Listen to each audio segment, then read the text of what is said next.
अच्छे अच्छे प्रतिद्वंदिन के छक्का छूट गइल बा। डर गजराज सुन के सिंह गर जनवा वीरनवा गर हे वीरनवा गर जय परदीप नौजवानवा वीरनवा गर जय।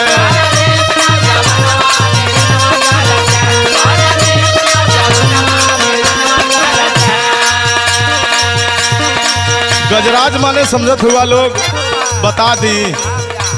गजराज माने ही प्रतिद्वंदी जितना लोग हो वरिष्ठ हाथी के एक शेर के बच्चा ही डरावे बदे फादिल बा। बारे प्रदीप यादव आए जिला पंचायत क्षेत्र गौरा हरदो के निवासियों, डर गजराज सुन के सिंह गर जनवा वीरनवा गरज हे वीरनवा गरज परदीप नौजवानवा वीरनवा गरज।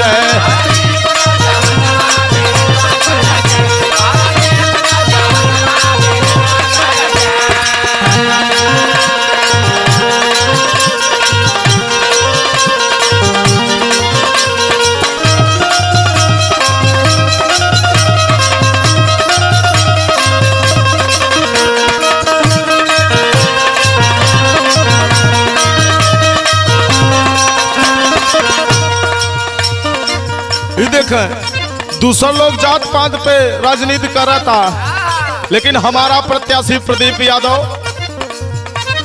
क्षेत्र के विकास करी है बट नरवा।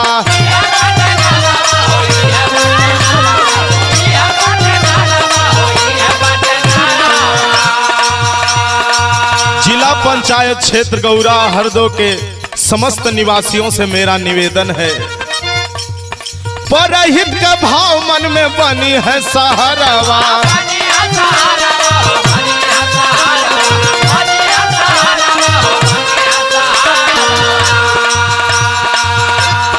आस विश्वास पूरा करी है यार मनवा वीरनवा गरज हे वीरनवा गरज परदीप नौजवानवा वीरनवा गरज।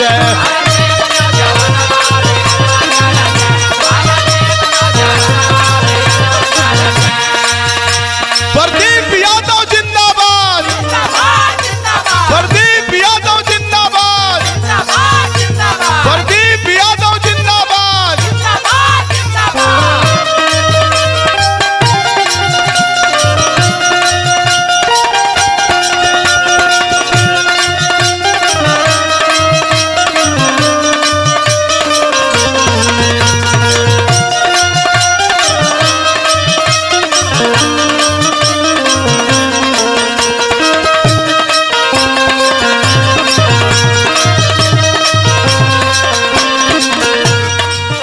मैं तो साक्षात गवाह हूं, मैं भोजपुरी बिरहा लोकगीत गायक विजय सिंह यादव गवाह हूं।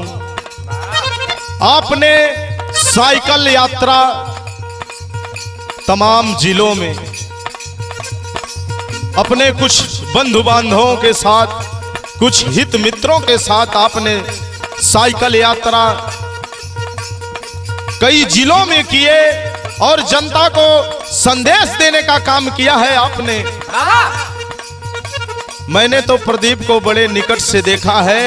अब जिला पंचायत क्षेत्र गौरा हरदो की बारी है कि प्रदीप यादव को आप कितना निकटवर्ती बना सकते हैं। प्रदीप यादव का ऐलान है, मैं अपने गीत के माध्यम से बताना चाहता हूं। सत्य पथगामी सत्य कर्म से न डरी है,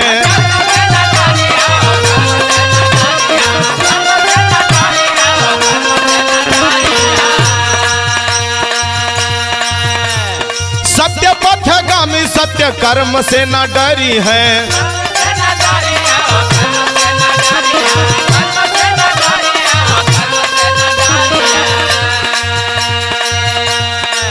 प्रदीप यादव का ऐलान है, क्षेत्रवा का अपने विकास वीर करी है।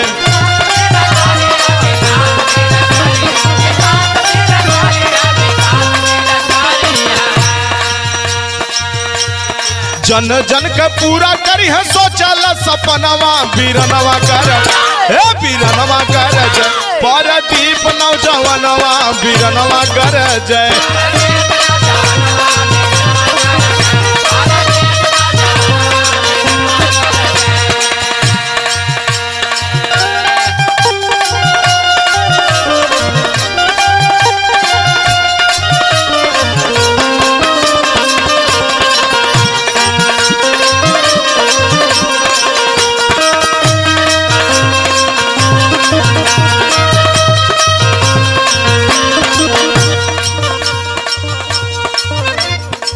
प्रदीप यादव का कहना है, पद कहना चाहबा विकास बस रहिया,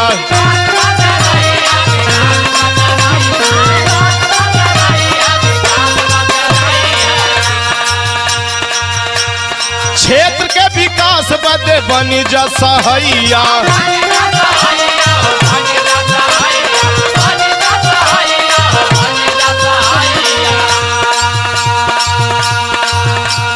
एकता बना के भैया करी हम दनवा बीरनवा कर, हे बीरनवा गरज, परदीप नौजवानवा बीरनवा गरज।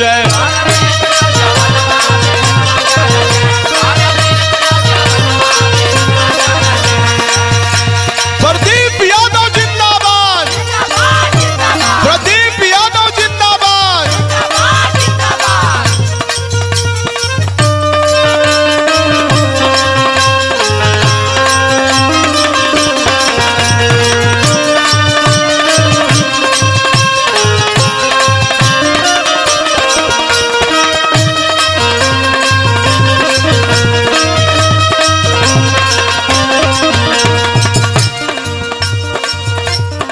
जिला पंचायत क्षेत्र गौरा हरदों के समस्त निवासियों, करा मन विचार भैया साच माना बतिया।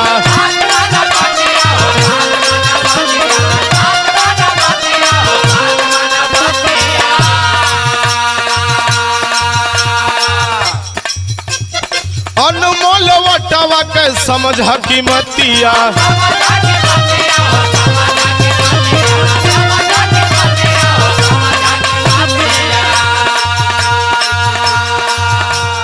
जीती है परदीप विजय गई है गुड़ा गनवा बीरनवा कर, हे बीरनवा गरज, परदीप नौजवानवा बीरनवा गरज।